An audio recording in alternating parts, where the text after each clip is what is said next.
welcome to Great News. I'm Kevin Ryder. This is Mike Catherwood, and we try to bring you positive stories that reinforce your belief in human beings because they're not all as terrible as if you watch the news all day long, which is basically on repeat. And in many different ways. Sometimes it's simple and it seems like little things, but people are always trying to uplift each other and put smiles on each other's faces, even though you may think otherwise. Yes, correct.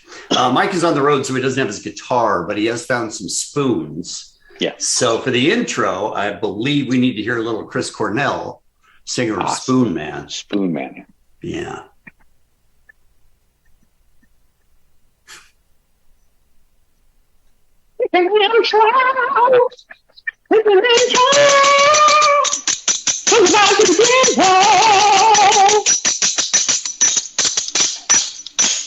Yeah. I would say hands down the worst one you've ever done. Thanks. Hands down. That's a tough call. It's an impossible one. Even if you're not playing the spoons, it's a really tough ask. He's a pretty amazing vocalist. Yes. Someone break. My daughter ran out and she goes, "Is someone breaking into the house?" Like, no, we're good. No, you sounded great, Mike. Is someone breaking into the house? All right, my first story is about a much better person than me because last night I had McDonald's, and this woman is known as the Black Forager, and she teaches people to find their food outside and eat it. She's a pretty amazing person. She's a Black Forager, yeah. Okay. Yeah. I was like, where does the name come from? Okay. Yum. In the woods near her home in Columbus, Ohio, Alexis Nicole Nelson Just gonna take a couple of these. is foraging for edible plants. Violet leaves. She's also feeding her soul. There is something that just puts a smile on my face. It gets my heart racing. These guys, completely edible. The little bulbs are sweet. I always feel like the tips of them are kind of asparagus adjacent. Yeah, they are. I feel so connected to my surroundings. We have some cut leaf toothwort in here. Nelson invited me to join her for a walk on the wild side. So here you can see that they look very garlic-scapey. Our adventure began in a local park. Boop. Free onions. Free onions for the low price of spending time outside. Next stop, I do actually forage here. a cemetery dating back to the 1700s, These belong to the black locust tree. where some people see weeds or swamps. Nelson sees a supermarket. Oh, so sweet. So sweet. Did you know maple seeds are edible? There's a little bit of nectar in here waiting for you. And you just She's turned her passion into her profession, very torn about whether to candy these or make them savory. What do you think I should do? sharing her adventures and recipes on TikTok with millions. Now they're roasty toasty. Let's try some. I say happy snacking, don't die at the end of most of my videos, mostly in jest, but also like seriously don't die. Because you can. I will love you forever, everyone at home, if you don't die. That's an important tip. Don't die. That's an important tip. Don't die. The first thing that came into my mind was like, are we aware of how dangerous this can be? Well, I think she is, but you and I aren't. Yeah. I would assume she's done a lot of research. I would assume that she knows what she's doing, but you and I have no idea. Nature can way kill you. Yes. Like, pretty quickly. You know what, though? Here's what I'll say about her. Anybody who is genuinely joyful, it comes through whatever medium she's on, and it makes me want to go eat outside. I couldn't agree more. I was already, because, you know what, I'm inundated in the places that I've lived most of my life with fake hippies, like sanctimonious bitches who wear robes and then think they're, but like the real deal, she was so in love with the idea of being in connection with nature, and she was so enthusiastic and happy about it. It was really, really nice, and I would like to support her, and I think you should do at the Black Forager. Is that? I would guess so. I'm sure if you Google Black Forager, there's not going to be many things that come up besides. Yes, that's very true. So yeah, good on her. I was thinking the same thing about. I don't watch Guy Fieri typically. I mean, I don't. I've never exposed myself to him, but I have an idea that I just didn't like the guy because of his stupid hair and his flame tattoos and crazy shirts. And then I actually got a chance to sit down and watch a little Guy Fieri. Don't tell me he's nice. I hate cooking shows. I hate chefs. I hate all the yelling that goes on in the kitchens. But he's not that guy. He's not like Gordon Ramsay. He just loves food and he's a happy dude. And like get the sense immediately. You're like, that guy would be nice to be around. He's a happy, enthusiastic person that just loves food, you know. And I was like so quick. I was so quick to judge him just because of his stupid hair and shirts. I'm still judging him for his stupid hair and shirt. All right. Speaking of judgment, I think this young lady in our next story was sick of being the subject of many people's judgment. She is overweight. She's older and is suffering from tremendous health problems. And I was so touched by this personally because I worked and do still currently work in the world of trying to help people with health and fitness. And it has gotten to be such a kind of a dark, rancid world of people just trying to out-ab themselves on Instagram. And so to see this guy at Matt Brown _performance, I definitely want people to support this man. He took Margaret under his wing, and here is some video of this woman and serious props to her for never giving up. And check this out.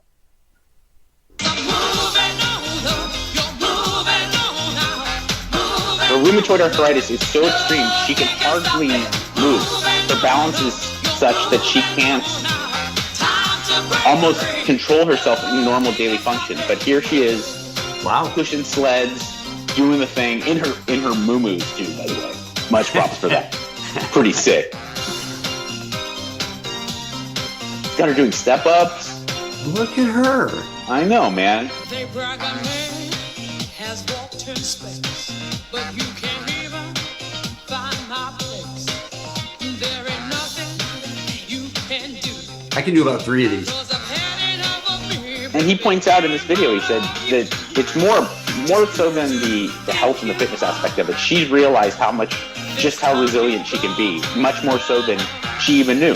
And I think that really captures the whole point of like what's great about exercise, because it's really not about abs and blood pressure. It's about the fact that you can find out new things about yourself. You're purposely doing something uncomfortable. And I think that encapsulated it perfectly. So good for her. And good for him. I'd like to point something else out good for him, and that's that he didn't have to be in the video. He didn't have to show himself cheering her on, giving her instruction. It was just video of her, and he was fine being in the background. I love that. Yeah. The next story that I'm going to share with you is just a cute one, and it is 3 or 4 dogs, and they're stuck inside, and they just want to look outside the window, but there's a heavy curtain hanging over the window. So they kind of fight each other and try desperately just to glance outside and see what's going on. You're going to love these dogs. Oh my God. Third. Still can't see. This one. Yeah, the gangster in the middle. Hold this up. Maybe. Turns away. Yeah, it wasn't worth it. I'm back. No, I'm back. I'm blind, guys. I'm blind. Help me. That definitely puts a smile on your face, man. If that doesn't, yes, it does. I like that. Like, we should jail people who watch that and go, well, it's stupid dogs. Right. I would really be concerned about them, like, being in society, you know? It's things that small that if you let yourself feel that joy, really help booster your energy for the day. Yeah, and it sounds so silly, but I know how you hate birds, Kevin, so I won't get into too much detail. But, you know, being a farmer now with many birds out there, it's so, if you allow yourself to just step back and kind of observe, it can be so therapeutic. For instance, like the roosters, now that the hens have started laying, the roosters bite me. They fly up in the air into my chest because they're protecting their ladies and their potential offspring. And to me, I think it's so funny. They literally they stand together and they puff up their chest and they're like, "No, not today, buddy." I was like, "You understand? I feed you and bring you your water. I'm not a threat." And it's like, but they just they're like, "No way." You posted that on your Instagram recently? I'm one chasing me away. Yeah. Yes, that was pretty great. Yeah, that guy is that guy's no joke. It's Floops McGee. No, dogs are cool. I'm still not down with roosters. I can't do roosters. And they're loud. They're loud. I'll give you that. But I'll never buy eggs again. Look at it that way. You'll never buy hens again. Unless coyotes and foxes have something to say about that. But I will shoot them, so everyone wins. You'll shoot hens? No, I'll shoot the coyotes. I know. I'm just kidding. Just kidding.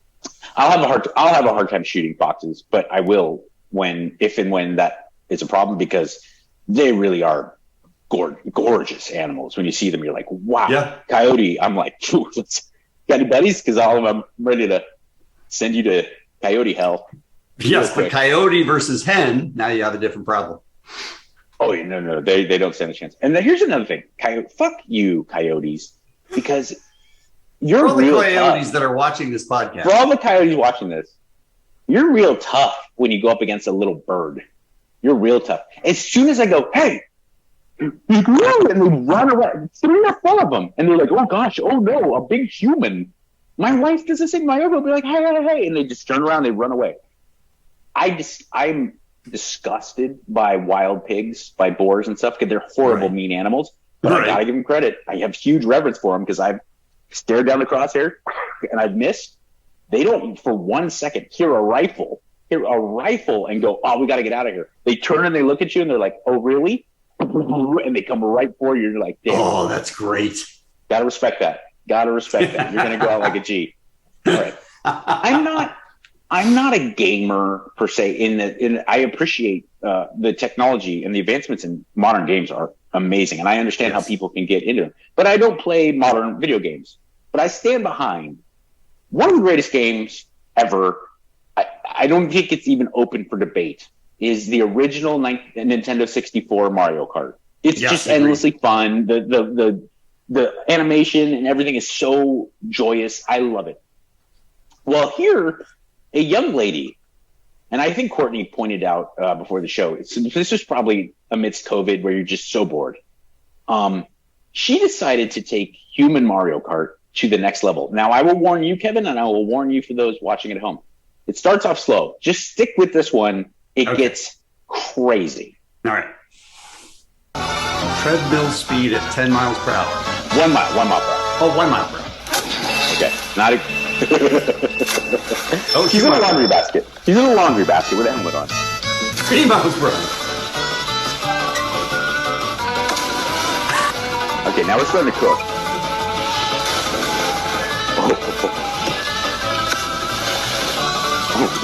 7 miles per hour. Launching her a little further.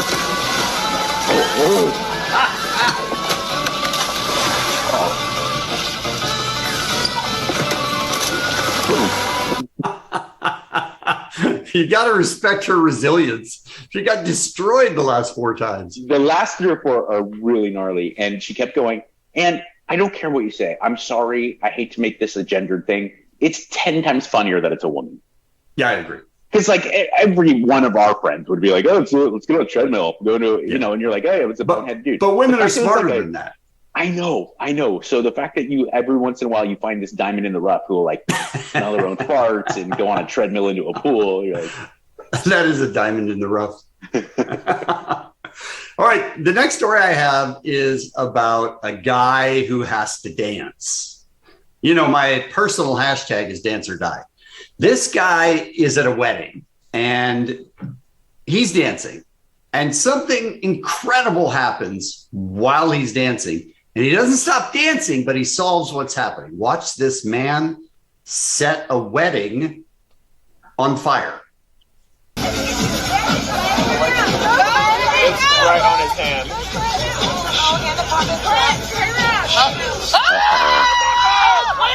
He lit it on fire. Now watch him. Everybody else is screaming. He's like, I'm just gonna. put it out with my hand. Notice he's still dancing. Oh my goodness.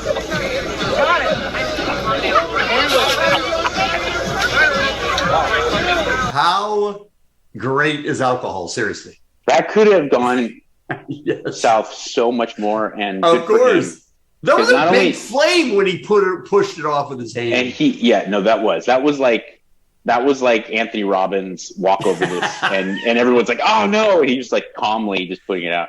Can we watch that again, Courtney? Yes, please. For those of you that listen to the podcast, you should try to look at this. It's right on his hand. Everybody is talking about him already. Oh, he's lit on fire. Fire lights dude. that whole barrel on fire. Oh, you know what? I'll fix it. No worries. I got it with my hand. I'll step on it. And then he like Fred stairs it on the ground. to Yes, put it he's out. still Yeah. dancing. Good for him. I want I that hang guy out to with come that to guy. your. I want that guy to come to your thing as well. I do too, but at the same time, some of that's the wedding planner's fault. Like, let's hand out the sparklers in this barn wedding with hay everywhere. Listen, it's not a You great know what I'm idea. saying? Like, all right, but Listen, I like that guy. I love that guy because A, he starts a fire. B, there's zero panic in him. And C, No. Well, He you uses his were hand in to- with fire. Right. Kevin's practically Beavis. He just anything fire related. He's like, okay, I do love fire. Yeah. yeah. So that guy's my hero. That guy rips pretty hard. Yeah. All right, Kevin. Here's my legitimate widowmaker to end out the show. Okay. So this young man, he's trying to raise money so that he could go to Portugal with his club soccer team. He looks to be about 8th grade or so, and this is in Nashville, Tennessee.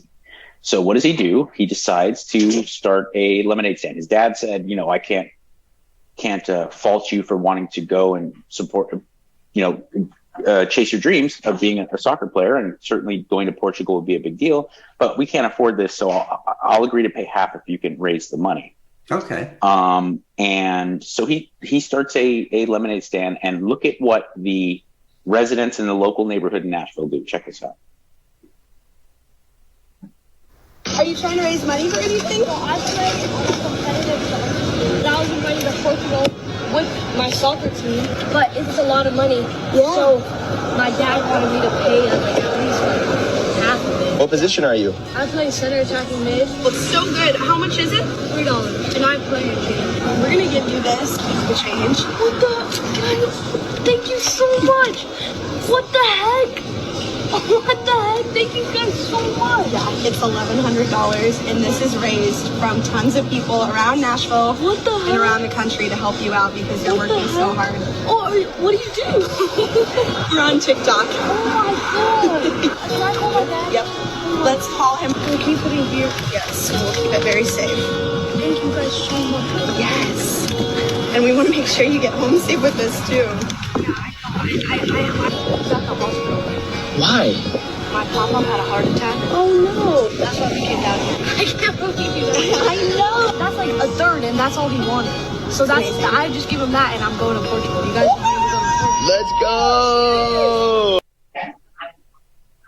So That's pretty great. they gathered $1,100 from around the Wow. neighborhood and gave it to that kid. And You know how long it would have taken him at $3 a glass to raise $1,100?